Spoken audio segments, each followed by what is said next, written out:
All right, you guys, what's going on? It's your boy Town B at Sports and Entertainment. I got a special guest. I got Coach Mark Shears out of Chicago.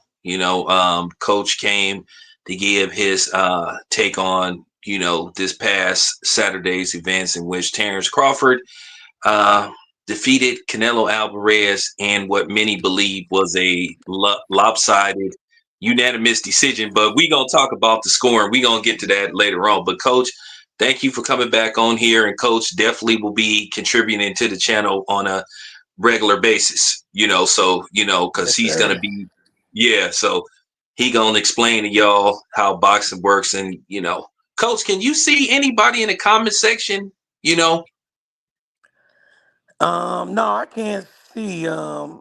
I'm not sure what my view is, but I don't see anybody. okay, I because just see I'm sometimes, in the show. Everyone can hear and see. okay, yeah, we can hear you. All right, all right, Coach, I'm gonna let you have the floor. Break down Saturday's fight, like give your honest assessment because I'm gonna let you cook on this. I'm gonna let you teach. So just break down the fight. Tell us what you saw.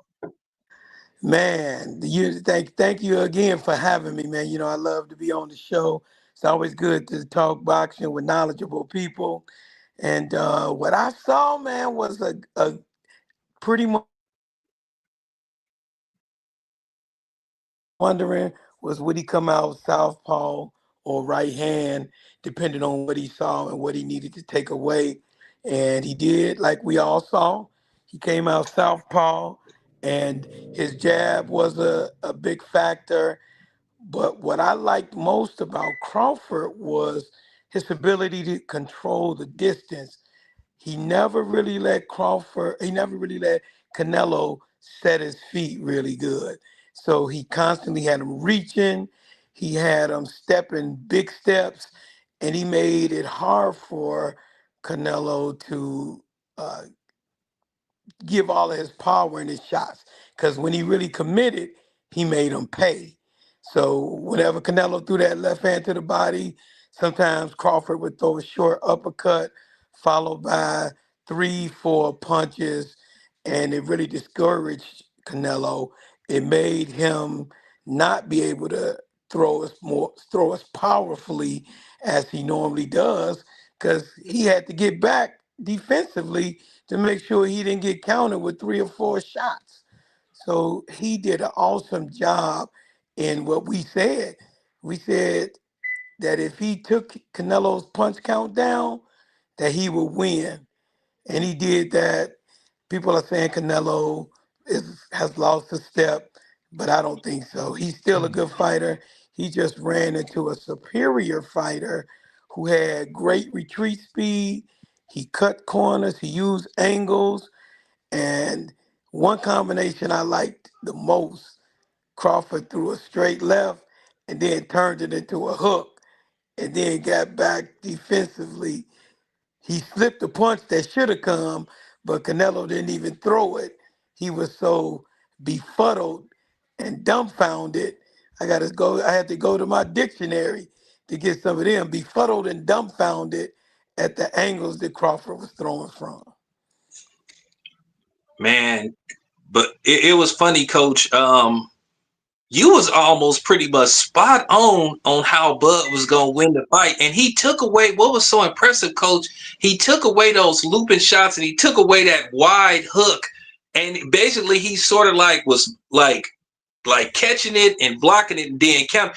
I think what surprised me was how easy Bud made it look after the sixth round. It got to the point to where Bud didn't even respect Canelo after a while.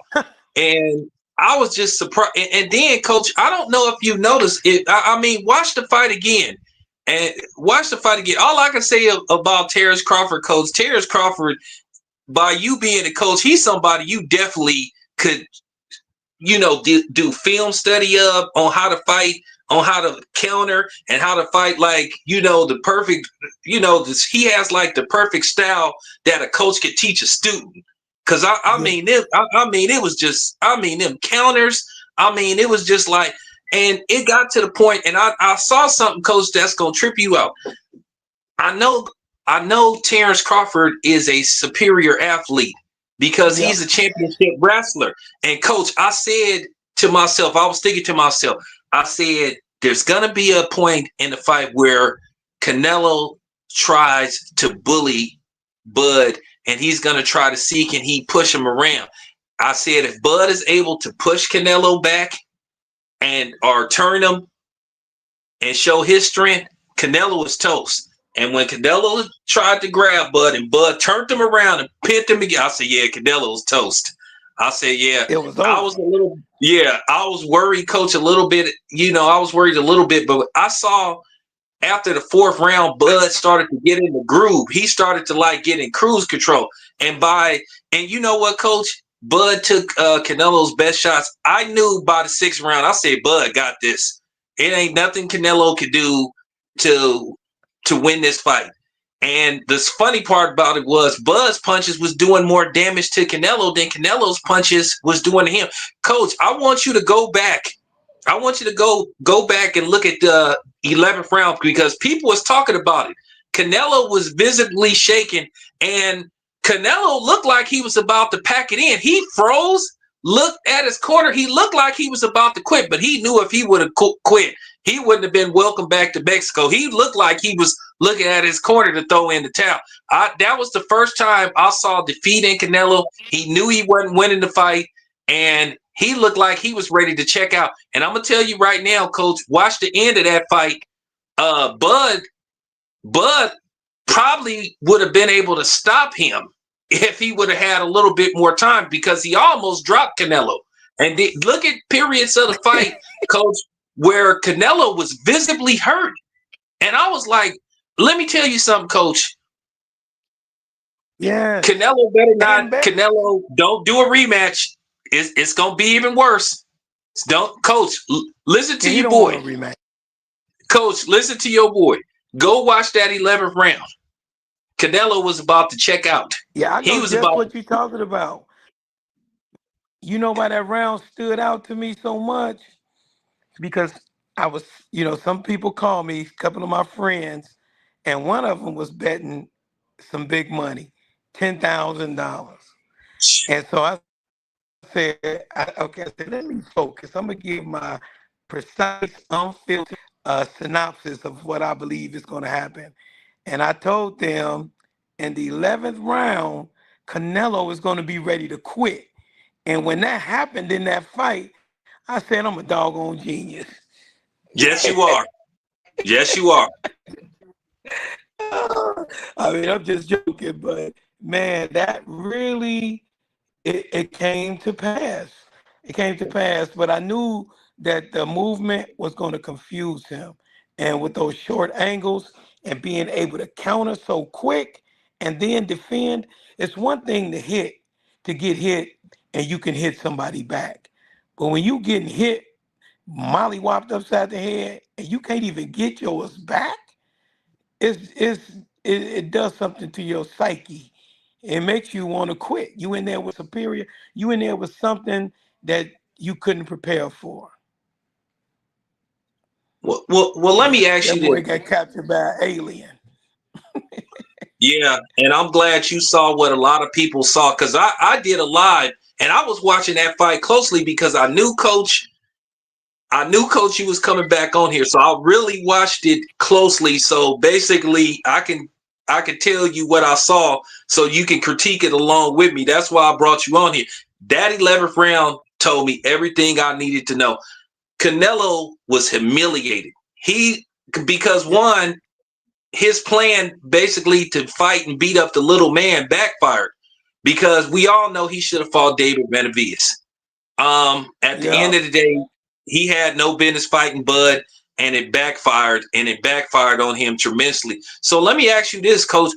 Um, I heard that Canelo is contemplating retirement, but Coach, what do you? I mean, if you Canelo, are or you work with Canelo, like how do you bounce back from losing to a dude just 2 years ago, fought at 147, had one fight at 154, took a year off and went up two more weight classes and dominated you. Like how do you bounce back from that type of humiliation? They have to go back to the drawing board. Really, not go back to the drawing board. They have to go back to the business of boxing. They can't fight people with quick feet, retreat speed, not just quick feet, but retreat speed. Retreat speed gives Canelo problems. When you can retreat and set up, or you can retreat and change your angle, it gives them problems. Floyd gave him problems with retreat speed. Lara gave him problems with retreat speed. And for a little while, Amir Khan even used retreat speed and hand speed and frustrated him a little bit. So when you have fast feet, it's always going to be a problem for that type of fighter. That type of style, not just Canelo, that style in general cannot handle retreat speed and angles. Mm. And So it's do you easy think because as soon as you set your feet, all you got to do is move and they lost. so coach, let me ask you this. Do you think what it was with Canelo's career, do you think and listen, we all know when it pertains to boxing, we know that they have to build and create a superstar.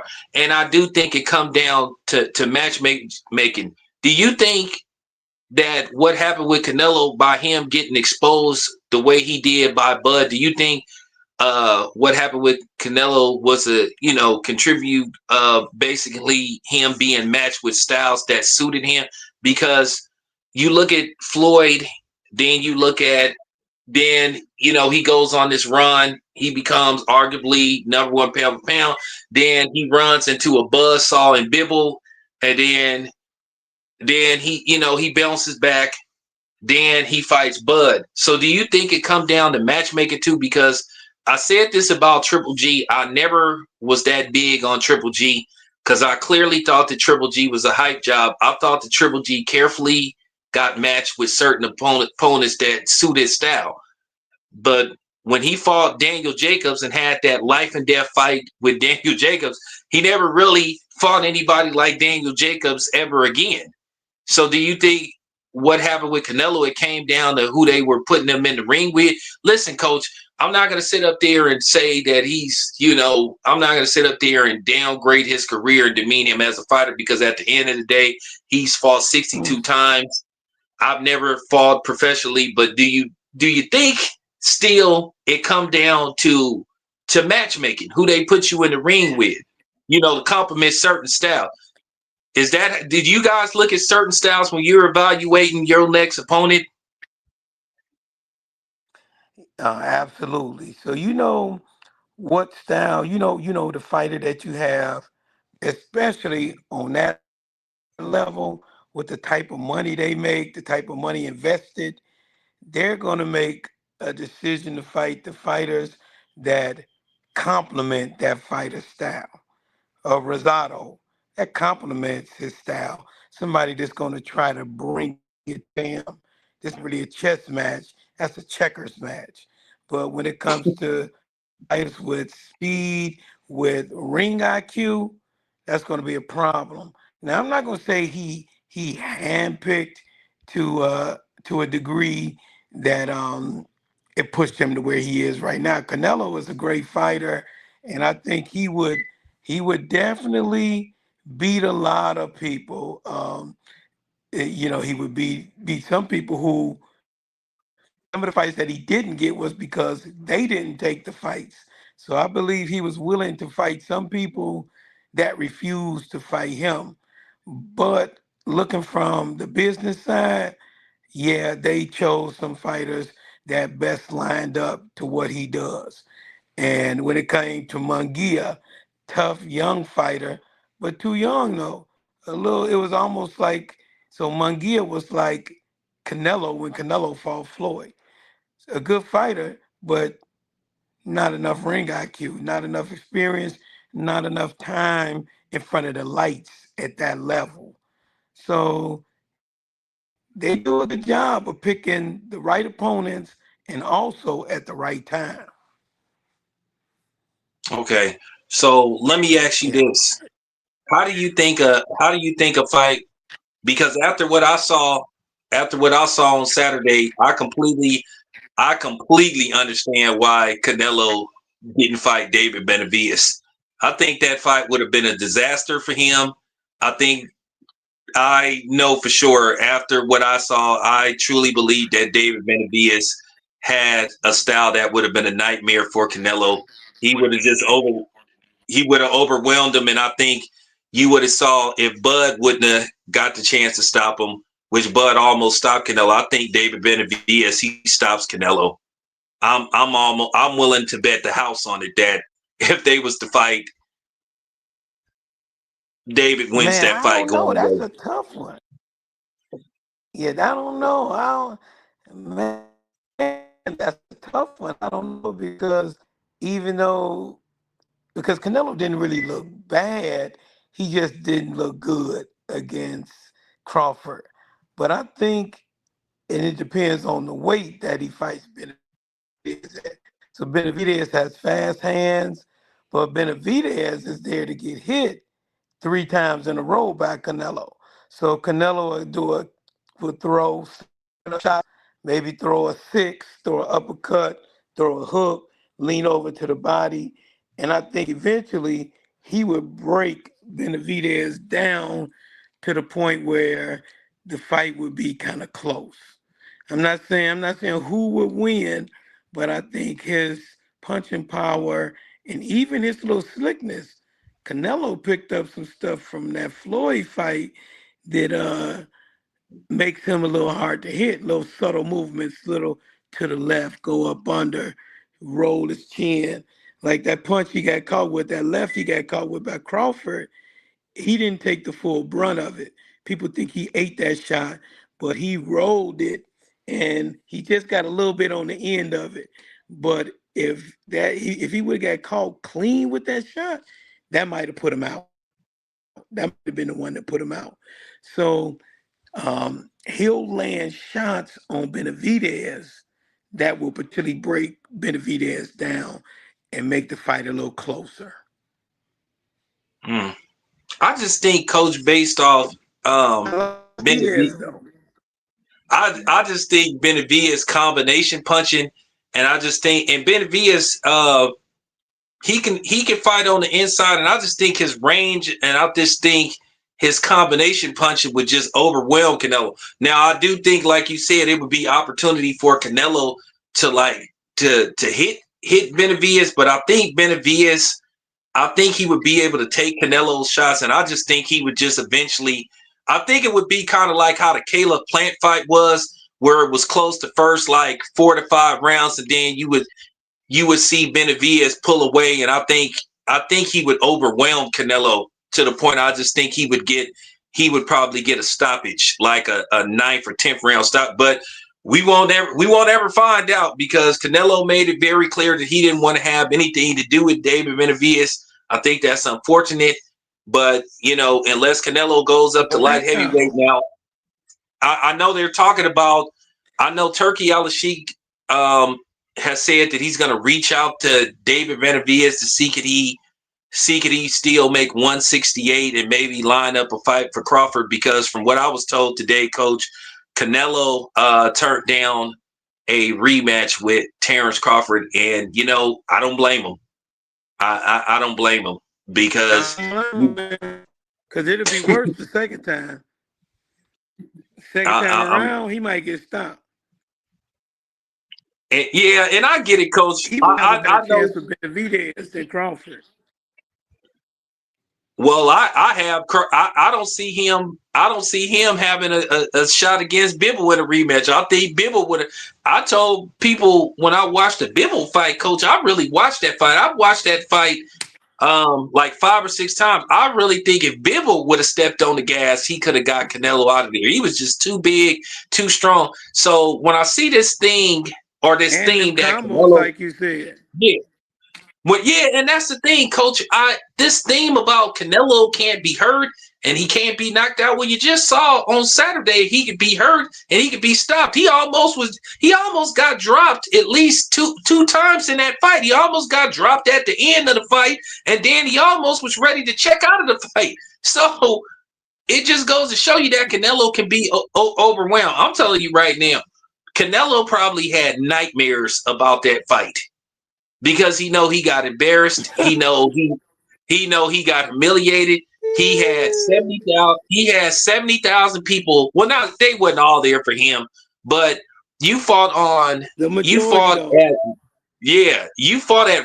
the Raider Stadium. You had 70,000 people in attendance, and then, coach, the numbers are in. 41 million people saw you get beat up, and you lost to a dude like I said. 41 million tuned in to watch that fight. And you lost to a dude, like I said, and you lost to a dude just 2 years ago was fighting at welterweight, who went up basically 3 weight classes to fight you. No rehydration clause, no nothing. He beat you soundly. So I'm like, if you Canelo, you like you should feel some kind of way. Everything was in your favor, and you let a guy come up there and just. I was only. So you thought it was a bad matchup? I'm not gonna lie, Coach. I was just worried about the weight. I was just worried about the weight. I thought if Bud could survive Canelo's punches, he'd be okay. Yeah, I wasn't worried. Around Bud.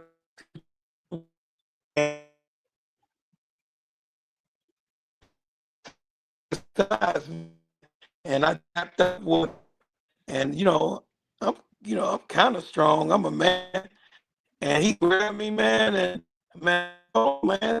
turn me loose. But physically, strong.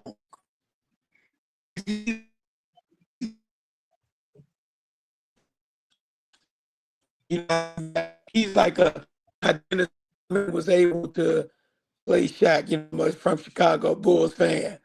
Dennis Rodman. Oh man. All right, you guys. We lost them, but we'll try to get them back. So we'll reset and we'll try to get them back. But stay tuned. Oh man.